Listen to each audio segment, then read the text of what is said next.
সাদ্দাম ইনানের অনুসারী হয়ে শিক্ষার্থীদের আন্দোলনে বাধাগ্রস্ত করেছে, হামলা চালিয়েছে, ওদের কোনো ক্ষমা নাই।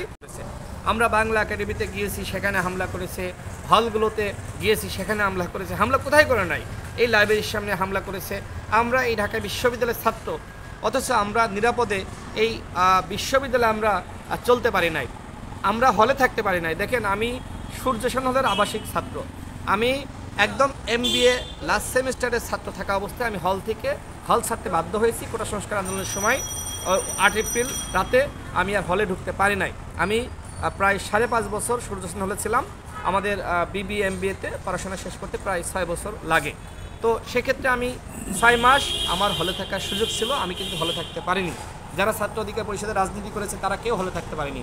ছাত্রদল শিবিরের রাজনীতি করলে হলে থাকা যেত না, শুধুমাত্র ছাত্রলীগের রাজনীতি করতে হবে। ছাত্রলীগ কি মনে করেছিল যে এই ক্যাম্পাস তাদের বাপদাদার সম্পদ? যদি তোমরা তোমাদের বাপদাদার ক্যাম্পাস মনে করো, আজকে কোথায়?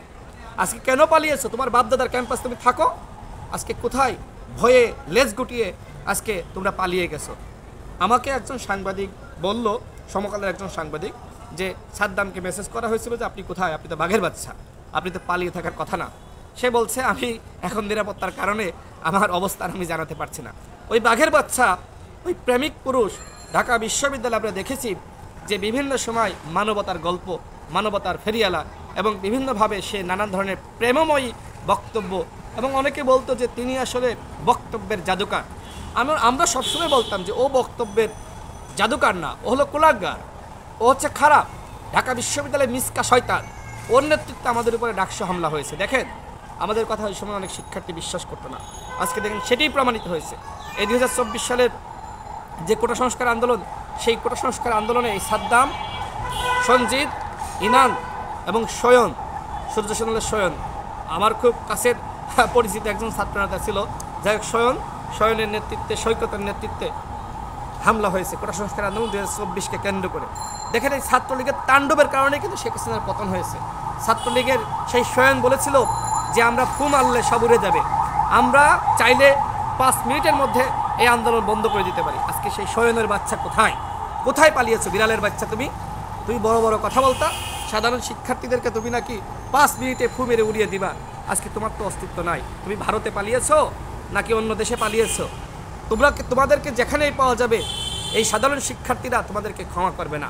আমি সারা বাংলাদেশের সাধারণ মানুষ এবং শিক্ষার্থীদেরকে বলবো, ছাত্রলীগের নেতাদেরকে, বিশেষ করে যারা অপরাধী, যেখানেই পাবেন তাদেরকে ধরে পুলিশের হাতে সোপর্দ করবেন, হামলা করবেন না।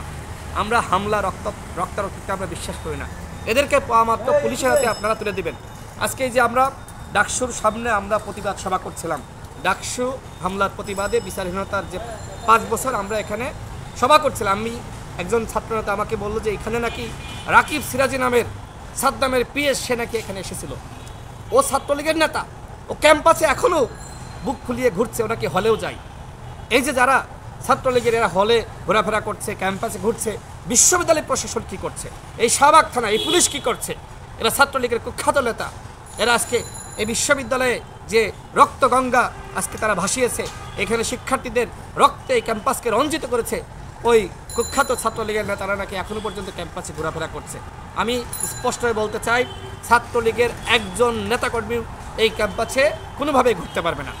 এবং যারা অবৈধভাবে ডাকসু নেতা হয়েছিল, বিশেষ করে গোলাম রাব্বানী, সে অবৈধভাবে ভর্তি হয়ে সে ডাকসু GS হয়েছিল, কিন্তু সে নির্বাচিত হয়নি। সে আমার কাছে হেরে গিয়েছিল, কিন্তু আমার নাম ঘোষণা না করে গোলাম রাব্বানীর নাম ঘোষণা করেছিল।